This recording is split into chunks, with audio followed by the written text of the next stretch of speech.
Episode 20 এর শুরুতেই দেখি সেই গেমের ক্যারেক্টারটি তাদের সবাইকে একজন একজন করে ভেতরে আসার জন্য দরজা খুলে দেয়। তাদের মধ্যে যে কোনো একজন সেই দরজার ভেতরে আসবে আর সে ওই একজনকে প্রশ্ন করবে। সব প্লেয়াররা এটা দেখে ভয় পাচ্ছিল আর কেউ চাইছিল না যে তারা ওই দরজার পেছনে যাক, কিন্তু তখনই চেঞ্জি সেই দরজার পেছনে চলে যায় আর হঠাৎ করেই সে দরজা বন্ধ হয়ে যায়। এটা দেখে সে তো অনেক ভয় পেয়ে যায়। বাকি প্লেয়াররাও অনেক নার্ভাস ছিল। চেঞ্জি ভেতরে যাওয়ার পর সেই ক্যারেক্টারটি তাকে একটা প্রশ্ন করে আর সে ওই প্রশ্নের সঠিক উত্তর দেয়। এরপর সে চেঞ্জিকে জিজ্ঞাসা করে সে এখানে থাকা প্লেয়ারদের মধ্যে কাকে সবচেয়ে বেশি ঘৃণা করে তার নাম জানাতে, কিন্তু চেঞ্জি কথা ঘুরিয়ে পেঁচিয়ে কারণ আমি বলে না আর সে আলটিমেটলি তাকে বলে সে সবাইকেই পছন্দ করে। তখন সে গেমের ক্যারেক্টারটি তাকে ওয়ার্নিং দিতে শুরু করে, তাকে বলে তুমি যদি মিথ্যা বলো তাহলে কিন্তু তোমাকে কঠোর শাস্তি দেওয়া হবে। কিন্তু এরপরেও চেঞ্জি তাকে গর্বের সাথে বলে সে এখানে কাউকেই অপছন্দ করে না। এটা শুনে বাহিরে দাঁড়িয়ে থাকা প্লেয়াররা তাকে ভালোভাবে বুঝাচ্ছিল সে এই গেমটাকে যেটা ভাবছে এই গেম সেটা নয়, এই গেমটা অনেক বিপজ্জনক, তাই সে যেন ভেবেচিন্তে উত্তর দেয়। চুনিও যখন তাকে বলে যে এই গেমটা কতটা বিপজ্জনক তখন সে তার উপরে একটু রেগে যায় এবং সে অহংকার করে বলতে থাকে সে যা বলেছে ঠিকই বলেছে আর সে যেন তাকে ভয় না দেখায়। তখনই সেই গেমের ক্যারেক্টার তাকে বলে তার সময় শেষ হয়ে গিয়েছে আর সে মিথ্যা বলেছে, তাই এখন তাকে শাস্তি দেওয়া হবে। এটা শুনে তো চেঞ্জি বকবক করতে শুরু করে, কিন্তু গেমের নিয়ম অনুযায়ী এখন চেঞ্জিকে শাস্তি দেওয়া হয় এবং কারেন্টের শক দেওয়ার মাধ্যমে সে যে কোথায় উধাও হয়ে যায় এটা কেউ জানতে পারে না। এবং এরপর সেই দরজাটি আবারও খুলে যায় এবং তাদের মধ্যে আরো একটি প্লেয়ারকে আসতে বলা হয়। তখন চুনিও রেগে যায় আর সেই দরজার ভেতরে চলে আসে। তাকে থামানোর জন্য তার পেছন পেছন লিনও সেখানে চলে যায় এবং সাথে সাথেই সেই দরজাটি বন্ধ হয়ে যায়। এরপর সেই গেমের ক্যারেক্টারটি তাদেরকেও প্রশ্ন করতে শুরু করে। তার প্রথম প্রশ্ন ছিল সে কি এমন কাউকে হারিয়েছে যাকে সে সবচেয়ে বেশি ভালোবাসতো। তখন চুনিও তাকে উত্তর দেয় হ্যাঁ। তাদের এই প্রশ্নের উত্তরটি সঠিক ছিল এবং সত্য ছিল, তাই তাদেরকে এবার দ্বিতীয় প্রশ্ন করা হয়। এবার তাদেরকে সেকেন্ড কোশ্চেন করা হয়। সে তাদেরকে প্রশ্ন করে তার মৃত্যুর সাথে কি আপনার কোনো সম্পর্ক রয়েছে। তখন চুনিও তার মায়ের কথা ভাবতে শুরু করে আর সে তাকে উত্তর দেয় হ্যাঁ। তারা দুইজনই এই প্রশ্নের উত্তরও সঠিক দিয়েছিল। এবার তাদেরকে থার্ড কোশ্চেন করা হয়। এবার চুনিও এবং লিনকে প্রশ্ন করা হয় তারা কাকে সবচেয়ে বেশি ঘৃণা করে। তখন চুনিওর তার বাবার কথা মনে পড়ে যায় আর সে চুপ হয়ে যায়। এদিকে তাদের প্রশ্ন উত্তরের সময়ও শেষ হয়ে যাচ্ছিল। সেই ক্যারেক্টারটি তাদেরকে বারবার ওয়ার্নিং দিচ্ছিল যে তাদের সময় শেষ হয়ে যাচ্ছে। অন্যদিকে বাইরে থাকা প্লেয়াররাও বারবার চুনিওকে বলছিল সে যাতে প্রশ্নের উত্তরটা তাড়াতাড়ি দেয়, কিন্তু চুনিও তো তার ভাবনা রাজ্যে ডুবেছিল, যার কারণে তাদের সময় শেষ হয়ে যায় এবং সাথে সাথে তাদের দুজনকে মাটির নিচে পাঠিয়ে দেওয়া হয়। তখন লে অনেক রেগে যায় আর সেই ক্যারেক্টারকে জিজ্ঞাসা করে সে তাদের দুজনকে কোথায় পাঠিয়ে দিয়েছে। তখন সেই ক্যারেক্টার তাদেরকে জানায় তাদের দুজনকে সে একটা গোলকধাঁধার সুড়ঙ্গে পাঠিয়েছে এবং সে এটাও বলে বাকি প্লেয়ারদের এই গেমটা চালিয়ে যেতে, যাতে এই লেভেলটা তারা কমপ্লিট করে ফেলতে পারে। অন্যদিকে চুনিও আর লিনকে সেই সুড়ঙ্গের ভেতরে দেখি তারা দুজন সেই সুড়ঙ্গের ভেতর থেকে বের হওয়ার রাস্তা খুঁজছিল আর তারা দুজন এটাও ভাবছিল যে তারা কি এই গেমের দুনিয়াতে মারা গেছে কিনা। এক পর্যায়ে চুনিও বুঝতে পারে যে তারা দুজন মারা যায়নি, কারণ তারা দুজন তো তার লাস্ট প্রশ্নের কোনো উত্তরই দেয়নি, তাই গেমের নিয়ম অনুযায়ী তাদেরকে এখানে পাঠানো হয়েছে এবং বাকি প্লেয়াররা এখনো সেই গেমটা খেলছে। তারা দুজন এসব কথা ভাবছিল ঠিক তখনই সেই সুড়ঙ্গটা ভেঙে পড়তে শুরু করে। অন্যদিকে এবার লেকে প্রশ্ন করা শুরু হয়। সেই ক্যারেক্টারটি লেকে প্রশ্ন করে তুমি তো প্রথম দিন থেকে এই 19 তলা ফ্লোরের সম্পর্কে অনেক কিছু জানতে, কিন্তু এরপরেও তুমি এই বিষয়ে সব প্লেয়ারদের কাছ থেকে সবকিছু গোপন করে গেছো, এটা কি সত্যি? তখন লে তাকে উত্তর দেয় হ্যাঁ। এটা শোনার পর সেখানে থাকা সব প্লেয়ারদের মন তো অনেক বেশি খারাপ হয়ে যায়, কারণ তারা সবাই লেকে অনেক বেশি ভরসা করত, কিন্তু সে এরকম একটা গুরুত্বপূর্ণ বিষয়ে তাদের সবার কাছ থেকে গোপন করেছে। এটা জানার পর তাদের সবার মন তো অনেক বেশি খারাপ হয়ে যায়। এই একটা প্রশ্ন করার পরেই লেকে সেখান থেকে বেরিয়ে যেতে বলা হয়। এটা শুনে সুবিন তো অবাক হয়ে যায় আর তাকে বলে তুমি শুধুমাত্র লেকে একটা প্রশ্ন কিভাবে করতে পারো, অন্যদেরকে তো তুমি একটা প্রশ্ন করনি। কিন্তু সে তাকে কোনো উত্তরই দেয় না। এরপর সুবিন সেখানে যায় আর তাকে প্রশ্ন করতে শুরু করা হয়। সুবিনকে প্রশ্ন করা হয় সে কি অনেক বড় স্বার্থপর মানুষ কিনা। তখন সুবিন তাকে বলে হ্যাঁ। এরপর সুবিনকে দ্বিতীয় নম্বর প্রশ্ন করা হয় আর তাকে বলা হয় যদি এই গেমে তাকে এরকম কোনো অফার দেওয়া হয় যদি সে নিজের মৃত্যুর বদলে বাকি সব প্লেয়ারের জীবন বাঁচাতে পারবে অথবা বাকি সব প্লেয়ারদের মৃত্যুর বদলে সে নিজেকে বাঁচাতে পারবে, তাহলে সে এই দুইটার মধ্যে কোনটা বেছে নিবে। এটা শুনে সুবিন তো অনেক বেশি ঘাবড়ে যায় আর সব প্লেয়ারদের মুখের দিকে তাকিয়ে সে এই প্রশ্নের উত্তর দিতে পারছিল না। সে তো স্বার্থপর ছিলই, কিন্তু এই প্রশ্নের সঠিক উত্তর দিলে তারা সবাই তাকে আরো বেশি স্বার্থপর ভাববে। এদিকে তার সময়ও শেষ হয়ে যাচ্ছিল আর ওই গেমের ক্যারেক্টারটি সময় কাউন্ট করতে শুরু করে। এদিকে সময়ও শেষ হয়ে গিয়েছিল আর তার শাস্তি দেওয়াও শুরু হয়ে যাচ্ছিল। এসব কিছু দেখে সুবিন ভয় পেয়ে যায় এবং সে তাকে অবশেষে এই প্রশ্নের উত্তরটা হ্যাঁ বলে দেয়, কারণ একটু আগে সুবিন এই প্রশ্নের উত্তর দিতে পারছিল না আর সে ওই ক্যারেক্টারকে বলছিল তারা তার বন্ধু হয় এবং বিপদে আপদে তারা সবাই তার পাশে ছিল, তাহলে কিভাবে সে তাদের সবাইকে মেরে ফেলবে। কিন্তু এখন এই প্রশ্নের উত্তর দেওয়ার পরে তারা সবাই তো তার দিকে চুপ করে তাকিয়েছিল। এরপর সেই ক্যারেক্টারটি ডৌডৌকে ডাকে ভেতরে। এবার সে ডৌডৌকে প্রশ্ন করে, তুমি মনে করো বাওয়ান একজন কাপুরুষ, এটা কি সত্যি নাকি না? তখন ডৌডৌ তাকে উত্তর দেয় হ্যাঁ। এরপর সে ডৌডৌকে আবারও প্রশ্ন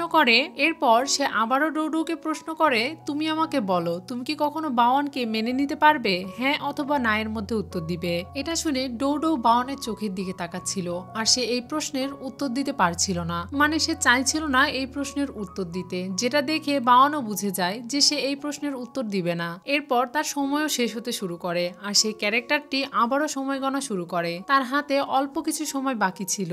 এদিকে ডৌডৌ প্রস্তুতি নিয়ে নিয়েছিল তাকে যে শাস্তিটা এবার দেওয়া হবে সেটার জন্য, কিন্তু তখনই বাওয়ান রেগে যায় আর সবকিছুকে থামাতে বলে।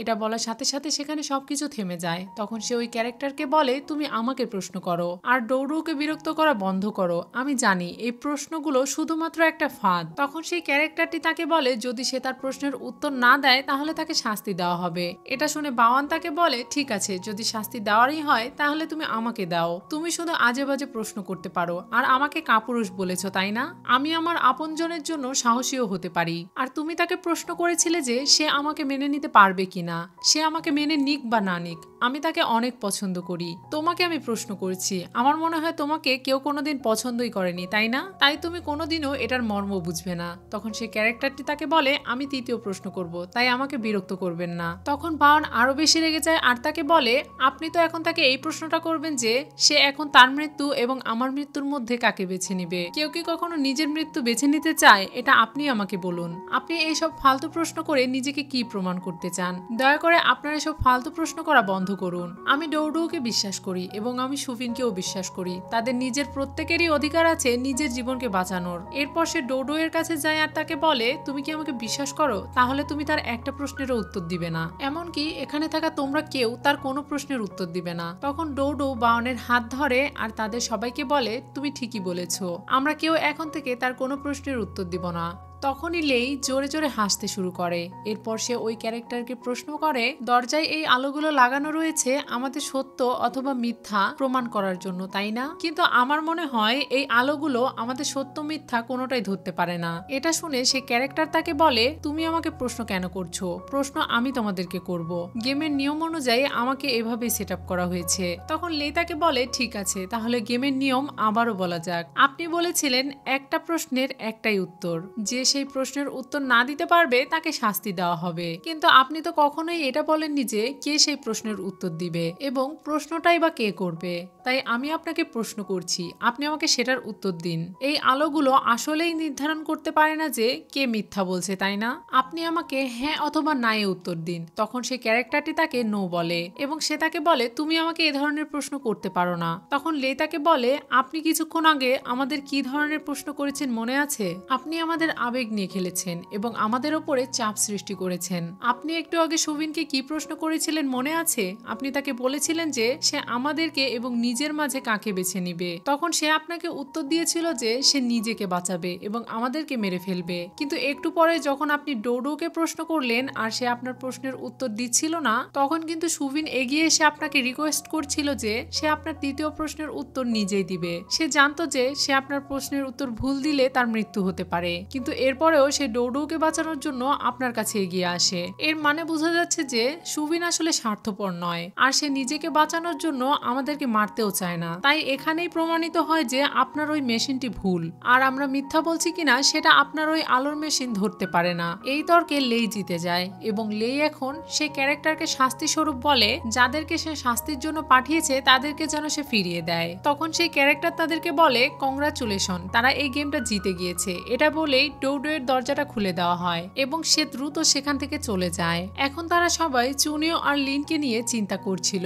অন্যদিকে চুনিও আর লিনকে দেখি তারা সেই বিপদ থেকে নিজেদের বাঁচানোর চেষ্টা করছিল, কিন্তু চুনিও অনেক আহত হয়ে পড়ে। এরপর লিন চুনিওকে তার কাঁধে করে নিয়ে সেখান থেকে বাহিরে বের হওয়ার দরজা খুঁজতে শুরু করে। আর সে এক পর্যায়ে সেখানে একটা দরজা দেখতে পায়। সে যখন ওই দরজার কাছে গিয়ে দরজাটা খোলার চেষ্টা করছিল তখন সেই দরজাটা খুলছিল না। এদিকে চুনিও আস্তে আস্তে জ্ঞান হারাচ্ছিল। তখন লিন চুনিওকে জাগিয়ে রাখার চেষ্টা করছিল। তখনই লিনের চোখে পড়ে সেখানে থাকা ইলেকট্রনিক একটা লকের উপরে। এটা দেখার সাথে সাথে সে চুনিওকে সেখানে হিলান দিয়ে শুইয়ে দিয়ে সেই দরজার কাছে যায় আর সেই ইলেকট্রনিক লকটা ভালোভাবে দেখতে শুরু করে। তখন সে খেয়াল করে সেখানকার কিছু তার কাটা আছে। এরপর সে দ্রুতই সেই তারগুলো জোড়া লাগায় এবং সেখানে একটি পাসওয়ার্ড দেয়। এরপর সেই দরজাটা খুলে যায় আর দরজা খোলার সাথে সাথেই দেখতে পায় বাহিরে বাকি প্লেয়াররা দাঁড়িয়ে আছে। এটা দেখে লিন তাদেরকে বলে, আমি জানি না কিভাবে এই দরজাটা খুলে গেল, এই দরজাটা আপনা আপনি খুলে গেল। তখন তারা সবাই চুনিওর ব্যাপারে তাকে জিজ্ঞাসা করে এবং ভেতরে গিয়ে চুনিওকে ডেকে তোলে। পরের সিনে চেনজিকে হাসপাতালে দেখি। তার মেয়েকে দেখতে মিস্টার নিয়ান এসেছিল। সেখানে লেইও ছিল। সেখানে দাঁড়িয়ে লেই মিস্টার নিয়ানকে বলে তার মেয়ের এই অবস্থা কোনো সাধারণ কারণে হয়নি, বরং একটা গেমের কারণে হয়েছে। সে তাকে ওই 19 ফ্লোরের গেমের ব্যাপারে অনেক কিছু বলে আর তাকে বলে তাদের মাথায় ডিভাইসের মাধ্যমে যে চিপটা ঢোকানো হয়েছে এটা বের করার জন্য সে মিস্টার নিয়ানের কাছে সাহায্য চায়। সে তাকে বলে ওই ডিভাইসটা সরাতে যদি সে তাকে হেল্প করতে পারে তাহলে তার মেয়ে অবশ্যই জেগে উঠবে। তখন মিস্টার নিয়ান তাকে বলে সে এসবের ব্যাপারে কিছুই বুঝতে পারছে না আর সে এই মুহূর্তে এসব কিছু বুঝতেও চায় না। সে শুধু চায় তার মেয়ের পাশে থাকতে। পরের সিনে চুনিওকে দেখি। সে ক্যান্টিনে খাবার খেতে গিয়েছিল আর লিনকে দেখে গত রাতের কথা ভাবছিল। সে যখন আহত হয়েছিল তখন লিন তার পায়ে কাপড় বেঁধে দিয়েছিল আর তাকে বলেছিল যাতে সে ঘুমিয়ে না পড়ে। যদি সে ঘুমিয়ে পড়ে তাহলে তাকে জাগাতে অনেক কষ্ট হবে। এরপর সে ওই দরজার লকটাও ঠিক করে এবং সে দরজাটাও খুলে ফেলে। এসব কিছু চুনিওর মনে সন্দেহ জাগাচ্ছিল। সে যখন লিনের কাছে খাবার নিতে যায় তখন সে লিনকে গত রাতে তাকে বাঁচানোর জন্য ধন্যবাদ জানায় আর তাকে প্রশ্ন করে গত রাতে আমরা সেই দরজাটা খুলতে পেরেছিলাম তাই না? কিন্তু লিন তখন তাকে উত্তর দেয় সেই দরজাটা লক করা ছিল না আর একটু জোরে ধাক্কা দিতেই সেই দরজাটা খুলে গিয়েছিল।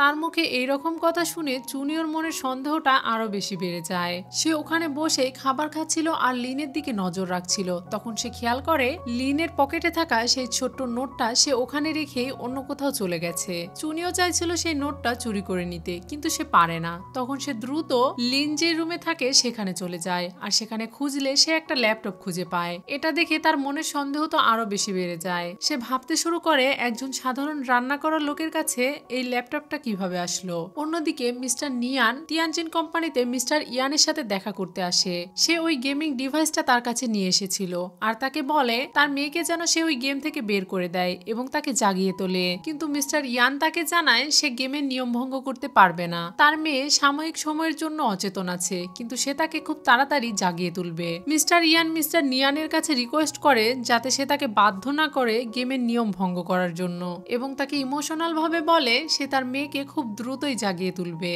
অন্যদিকে চুনিওকে দেখি সে লিনের ওই ল্যাপটপটি পাসওয়ার্ড দিয়ে খোলার চেষ্টা করছিল।